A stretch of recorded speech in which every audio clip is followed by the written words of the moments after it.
Feed your baby when they show early feeding cues.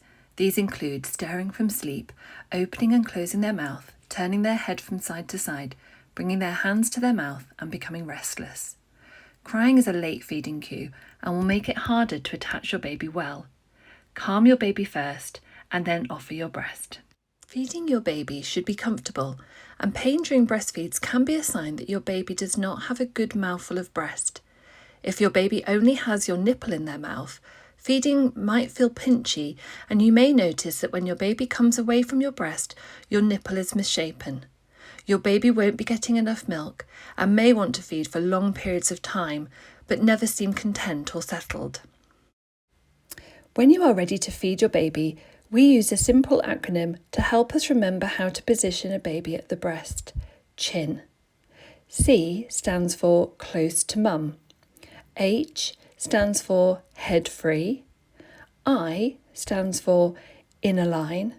And N stands for nose to nipple. We're going to look at each of these in turn. C, close to mum. Notice how this mum is holding her baby close against her body. There's no space between baby's body and mum's chest. H, head free.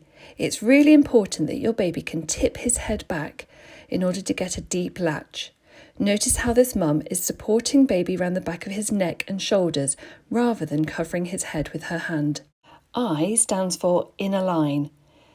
For feeding to be comfortable for your baby, it's important that his head and body are both facing the same direction rather than having his neck twisted. And N stands for nose to nipple. Positioning your baby so that their nose is opposite your nipple means that when they open their mouth to latch on, they will take a deeper mouthful of breast and not just suck on the end of your nipple.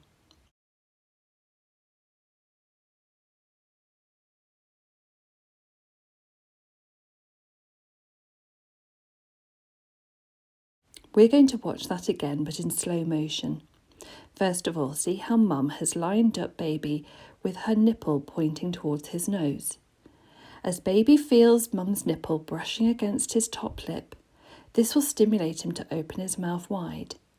Mum then brings baby onto her breast. He takes a large mouthful of breast, not just the nipple. It's important to bring your baby onto your breast rather than posting your nipple into their mouth. Babies will suck on anything that they sense near their mouth, so bringing your baby on quickly when you see them open their mouth will make it more likely that they'll end up with a lot of breast in their mouth and not just your nipple. This is a very newborn baby. See how mum has lined her up nose to nipple. When baby senses breast near her mouth, she will instinctively open her mouth wide. At this point, speed is really important to bring your baby on quickly onto your breast. Again, remember, not posting your nipple into the baby's mouth. When baby is well attached, we can see more of your areola above the baby's top lip than below her bottom lip. Feeding should be comfortable. When baby is feeding with a good, comfortable latch, you should see that their nose is free and their chin is pressed into the breast. Their cheeks should be rounded and not sucked in while they're feeding.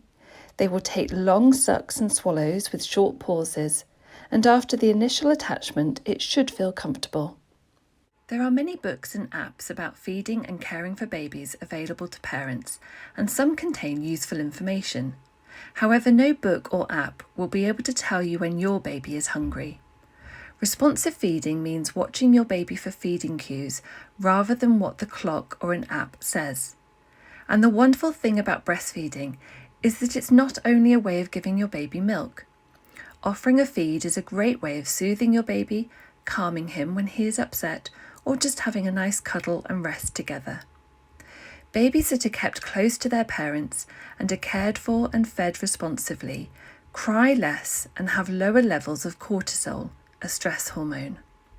Loving close contact such as breastfeeds, skin-to-skin contact, cuddles, kisses and strokes boost levels of oxytocin, the happy hormone.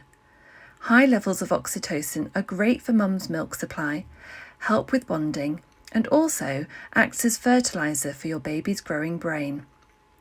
Your baby's brain will be making lots of connections between brain cells as a result, which helps set your baby up for lifelong emotional security.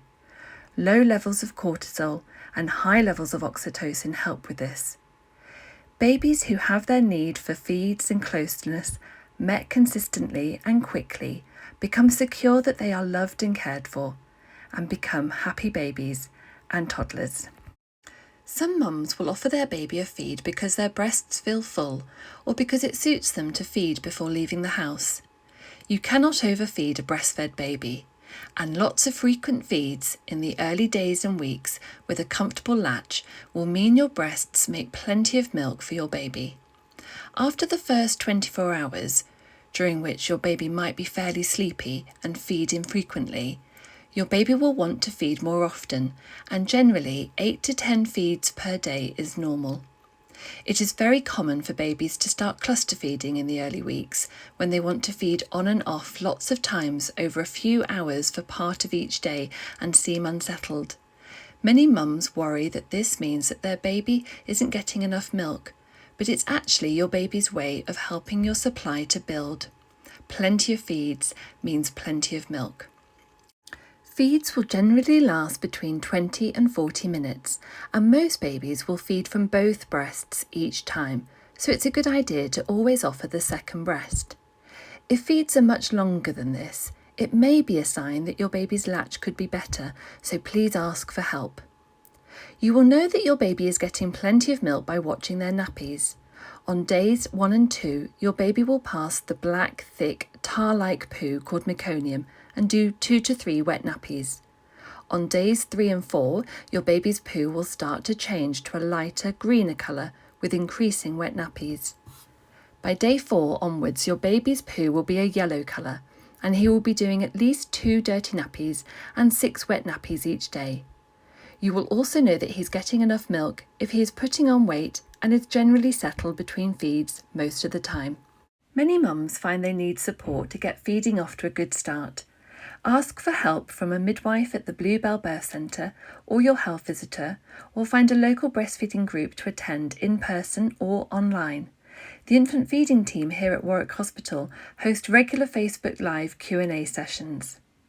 We've covered lots of information in this video. If you haven't already been given a copy of this booklet, The Mothers and Others Guide, please ask a member of the maternity team. It contains all the information from this video, as well as much more.